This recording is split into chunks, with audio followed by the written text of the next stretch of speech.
राज्यपाल का प्रोटोकॉल नहीं मिला था। माननीय सदस्यगण, कल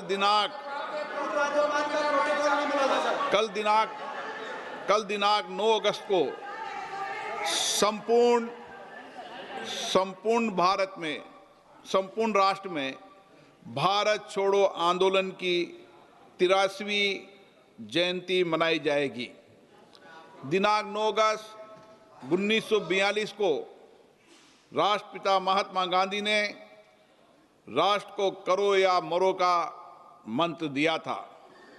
बाबू के आह्वान पर पूरे राष्ट्र ने विदेशी शासन से भारत को स्वतंत्र कराने का सामूहिक संकल्प लिया था।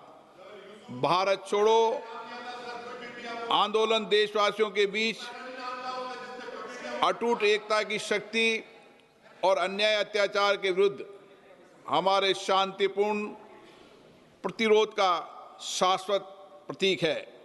इस अवसर पर हम राष्ट्रपिता महात्मा गांधी और भारत की स्वतंत्रता के लिए अपना सर्वोच्च बलिदान देने वाले सभी अमर शहीदों को श्रद्धांजलि अर्पित करते हैं तथा अपने स्वतंत्रता संग्राम के उच्च आदर्शों के प्रति स्वयं को पुनः समर्पित करते हैं। प्रश्नकाल प्रश्न संख्या 281 श्री कालीचरण सिंह।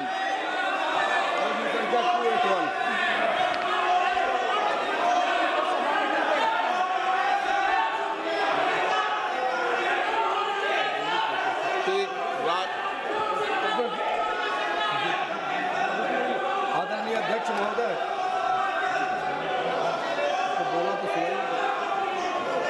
प्रश्न संख्या 281। अध्यक्ष महोदय, उत्तर सभा पटल पे रखा है।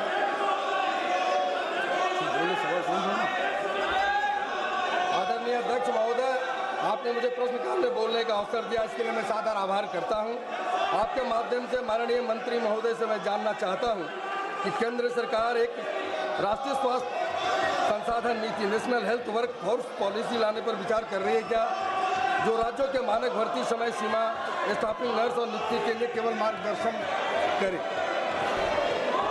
अध्यक्ष महोदय, फिलहाल ऐसी कोई नीति लाने पर मंत्रालय में कोई विचार नहीं हो रहा है।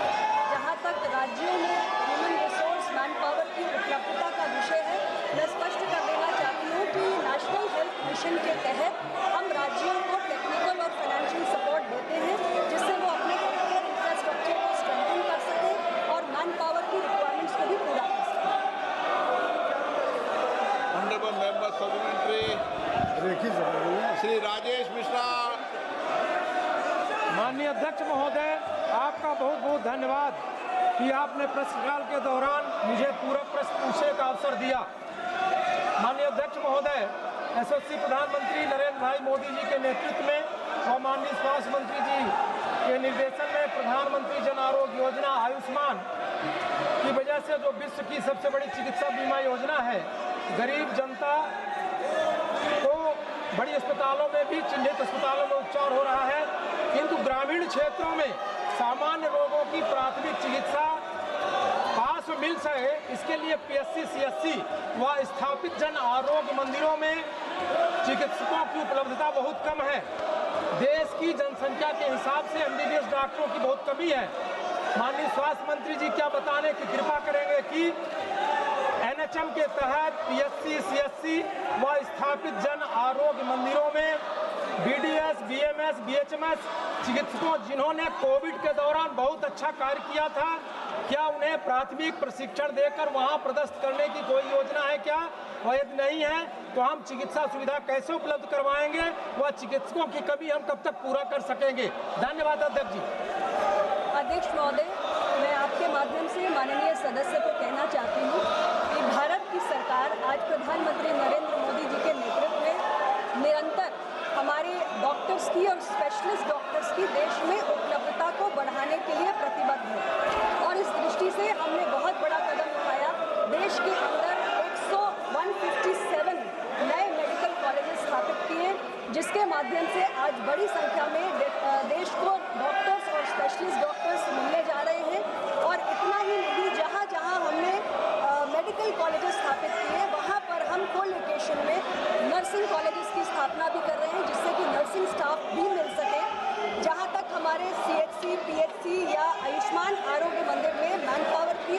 आवश्यकता का प्रश्न है। मैं पहले भी स्पष्ट कर चुकी हूँ कि NHM के तहत हम राज्यों को तमाम किस्म की वित्तीय सहायता और टेक्निकल सपोर्ट देते हैं। उनके द्वारा जो PIPs हमें प्रपोज किए जाते हैं उसके अंतर्गत, जिससे वो अपने यहाँ मैन पावर की जो आवश्यकताएं हैं उसकी भी पूर्ति कर सकें। और NHM के तहत हमने बहुत सारे विशेष प्रबंध भी किए हैं, जैसे कि विशेष तौर से जो रूरल या हार्ड टू रीच एरियाज है वहाँ पर डॉक्टर्स को रहने के लिए हम हार्ड एरिया अलाउंस देते हैं। इसी प्रकार अध्यक्ष महोदय, हमारे सिजेरियन सेक्शंस प्रॉपरली वहाँ पे कंडक्ट हो सके उसके लिए जो हमारे गायनेकोलॉजिस्ट हैं, पेडियाट्रिशियंस हैं या एनेस्थेटिस्ट हैं, इनको भी हम ऑनरेरियम देते हैं। इसके साथ ही स्पेशल इंसेंटिव्स हैं ANC चेकअप्स कराने के लिए। और अब हमने राज्यों को नेगोशिएबल सैलरी का भी एक प्रावधान दिया है, जिसे हम कहते हैं यू कोड वी पे, यानी स्पेशलिस्ट डॉक्टर्स को हायर करने के लिए वो जो भी सैलरी कोड करेंगे वो राज्य उनको पे करेंगे। और इस तरीके से तमाम कोशिशें हमारी जारी हैं कि हमारे जो PHC, CHC और तमाम आयुष्मान आरोग्य मंदिरों पे जो डॉक्टर्स की या मेडिकल स्टाफ की कमी है वो पूरी हो सके। और इसके साथ ही हम मल्टी स्किलिंग ऑफ डॉक्टर्स भी कर रहे हैं NHM के तहत, ताकि स्पेशलिस्ट डॉक्टर्स की जो कमी है, जो उपलब्धता है, उसे देश के कोने कोने में सुनिश्चित किया जा सके। श्री JM हरीश बाल योगी। Thank you, Speaker sir, for allowing me to give the chance to raise a supplement. Sir, I would like to draw the Minister's attention. My question is also quite similar to the previous colleague who has asked. Sir, the WHO recommends a doctor-patient ratio to be 1:1000. But in my constituency, Dr. B.R. Ambedkar, Konaseema, the ratio stands at 1:21,279. And the nurse-patient ratio is 1:13,173. These figures reflect the acute shortage of medical personnel in my constituency. In the light of this, my question to the Honourable Minister is, what measures are being undertaken to address these shortages and improve the availability of medical personnel in rural and underserved regions like my constituency? Thank you. Sir, माननीय सदस्य अपनी constituency के specific एक प्रश्न पूछ रहे हैं। मैंने जो ब्रॉड पॉलिसी है गवर्नमेंट ऑफ इंडिया की, देश में डॉक्टर्स की और नर्सिंग स्टाफ के शॉर्टेजेस को एड्रेस करने के लिए NHM के तहत भी और अदरवाइज भी, तो मैंने पहले भी विस्तार पूर्वक एक्सप्लेन की है। और मैं माननीय सदस्य को विश्वास दिलाना चाहती हूँ कि भारत की सरकार पिछले 11 वर्षों से, खासतौर से हमारा स्वास्थ्य और परिवार कल्याण मंत्रालय जिस गति से काम कर रहा है, आने वाले समय में हमारा डॉक्टर पॉपुलेशन रेशियो WHO के नॉर्म्स के अनुरूप भी होगा और हमारे देश के किसी भी कोने में डॉक्टर्स की या स्पेशलिस्ट डॉक्टर्स की किसी भी प्रकार की कोई कमी नहीं होने दी जाएगी।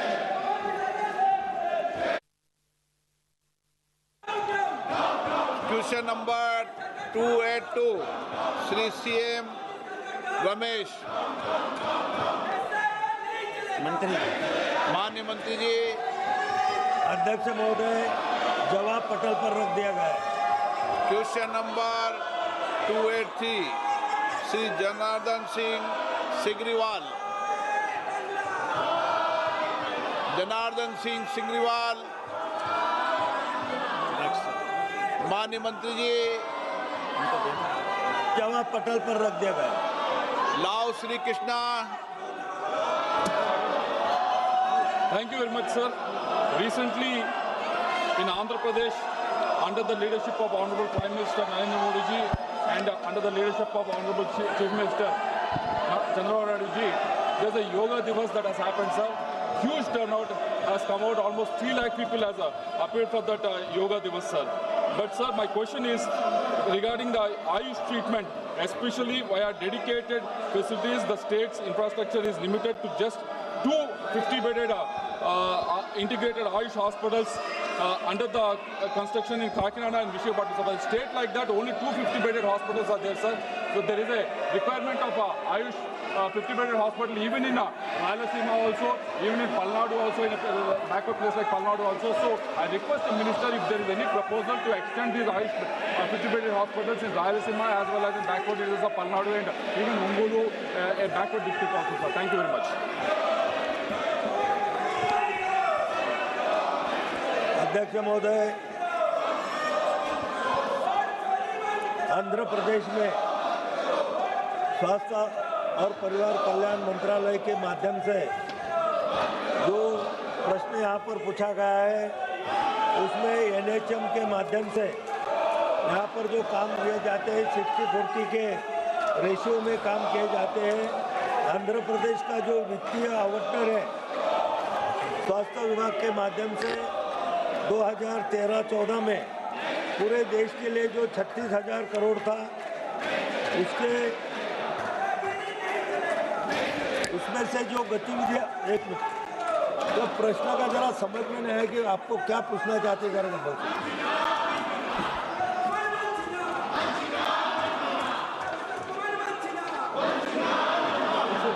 Hello, sir. Can you hear me? Sir, there are only 250-bedded Ayush hospitals in state of Andhra Pradesh. In state of Andhra Pradesh, that too, one in Visakhapatnam and other one is in Kakinada. But there is another region, backward region of Rayalaseema, which doesn't have a 50-bedded hospital. There is a region like Ongole, which is a backward district. There is my district also, which is a backward district, where there is no provision of a Ayush 50-bedded hospital. So I request you, is there extension of is there a possibility for you to sanction more Ayush hospitals so that this facility can extend to even backward areas of Rayalaseema, Tamil Nadu and Ongole? This is the question. Thank you.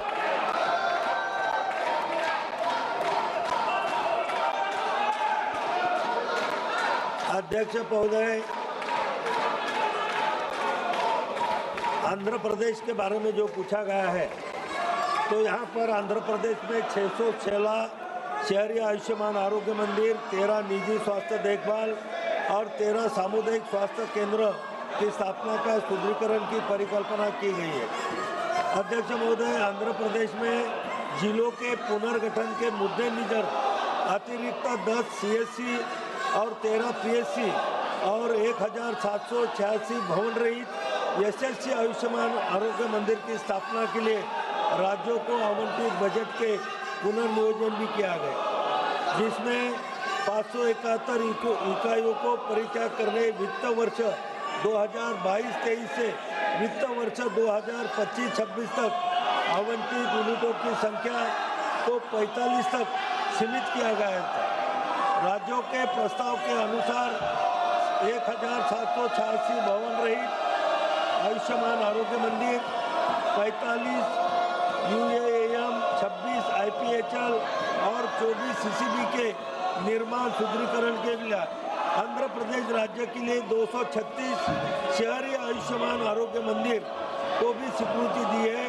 राज्य सरकार द्वारा दी गई सूचना के अनुसार PM अभियान के अंतर्गत 45 UAAM में से वर्तमान में 5 UAAM भी कार्यरत है। अध्यक्ष महोदय, PIK के माध्यम से आंध्र सरकार से जो भी यहाँ पर डिमांड आती है तो निश्चित रूप से उसे पूरा करने के लिए केंद्र सरकार से वित्तीय सहायता देने की कोशिश की जाए। श्री उत्कर्ष वर्मा, माननीय मंत्री जी, माननीय रसायन सूचना सभापति पर रख दी गई है। SP वाला मेरे देश में कर रहे हैं और उत्तर प्रदेश में भी हम कर रहे हैं। जहाँ तक लखीमपुर खीरी का सवाल है, वहाँ हमारी जो इंटर मिनिस्ट्रियल कमेटी के द्वारा यानी एग्रीकल्चर डिपार्टमेंट के साथ बैठ करके जो रिक्वायरमेंट बताई गई, वो यूरिया की रिक्वायरमेंट थी 1,21,918 मीट्रिक टन और इनको 1,30,276 मीट्रिक टन दे दिया गया है और इनकी जो सेल है वो 1,25,130 हुई है। अभी 5,146 स्टॉक में पड़ा हुआ है यूरिया। ये मैं लखीमपुर खीरी का बता रहा हूँ। उसी तरीके से डैप जो है DAP वो 12,801 इनकी रिक्वायरमेंट थी, 14,847 इनको दे दिया गया है और जो सेल हुई है वो 10,662 हुई है, 4,185 ये इनके पास स्टॉक अभी पड़ा हुआ है। MOP ने 844 मीट्रिक टन इनको दिया गया है, इनकी रिक्वायरमेंट थी इनको 2377 मैट्रिक टन दिया गया है, जिसमें से इनका सेल सिर्फ 1839 मैट्रिक टन हुआ है। 538 मैट्रिक टन इनके पास पड़ा हुआ है लखीमपुर खीरी में। जहां तक लखीमपुर खीरी का सवाल है, बॉर्डर डिस्ट्रिक्ट है और ये प्रदेश की जिम्मेवारी है कि वो बॉर्डर डिस्ट्रिक्ट पर होर्डिंग को रोके और स्मगलिंग को रोके, और ये रोकने की जिम्मेवारी प्रदेश सरकार की है।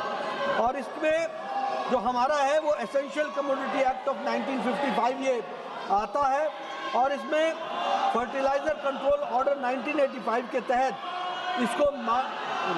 इसको रोकना और किसानों तक पहुंचाना, इसकी जिम्मेवारी प्रदेश सरकार की है।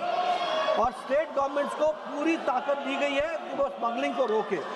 मैं यहाँ ये भी बताना चाहूँगा कि जहाँ तक एक्शन का सवाल है, ब्लैक मार्केटिंग के 140 केसेस नोट हुए हैं, होर्डिंग के 5 केसेस, सब स्टैंडर्ड के 24 केसेस, डाइवर्जन के 41 केसेस इस तरीके से ब्लैक मार्केटिंग के हुए हैं।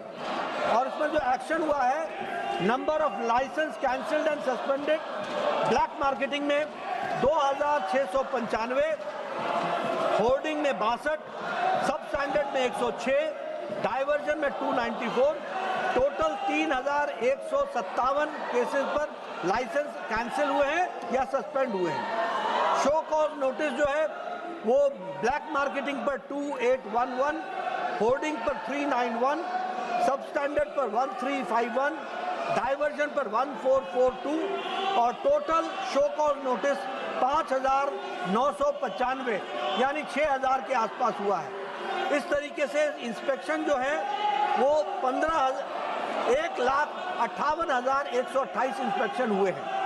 तो अध्यक्ष महोदय, हमारी कोशिश है कि हम स्मगलिंग को, डाइवर्जन को, सब स्टैंडर्ड को और होर्डिंग को बखूबी रोके, और इस काम में उत्तर प्रदेश सरकार बहुत तत्परता से काम कर रही है। क्या सरकार की भविष्य में योजना है कि किसानों की सब्सिडी डायरेक्ट उनके खातों में दी जाए?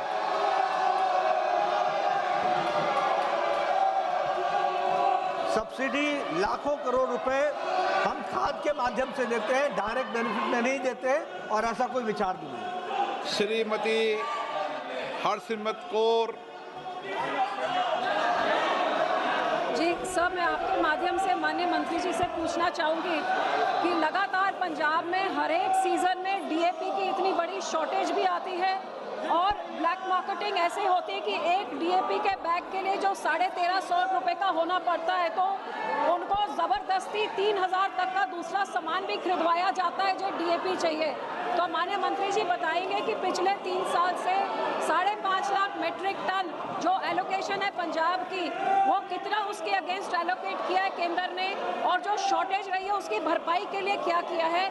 और इसी के साथ मेरा सवाल जुड़ा है कि डीएपी की जगह जो एनपीके बेचा जाता है किसानों को एज अ सब्स्टिट्यूट, जो 1720 रुपये का है, क्या आप उसमें कोई सब्सिडी ज़्यादा कम करेंगे? क्योंकि अब चाइना ने जब एक्सपोर्ट बंद कर दिया है, अपने पॉलिसी बदल दिया है, जिस करके डीएपी की शॉर्टेज हो रही है, तो किसान डीएपी ना मिलने करके उसके ऊपर शोषण ना किया जाए, ब्लैक में उसको ना खरीदना पड़े, इसके बारे में आप क्या करें? क्योंकि आपके रिप्लाई ने बोला है कि ब्लैक मार्केटिंग में पंजाब में 2323 रेड्स हुए, लेकिन एफआईआर एक भी नहीं फाइल होया, जब मेरी अपनी कॉन्स्टिट्यूंसी में हर एक सेलर जबरदस्ती ब्लैक मार्केटिंग करके किसानों से पैसा वसूली कर रहा था जब डीएपी की जरूरत थी।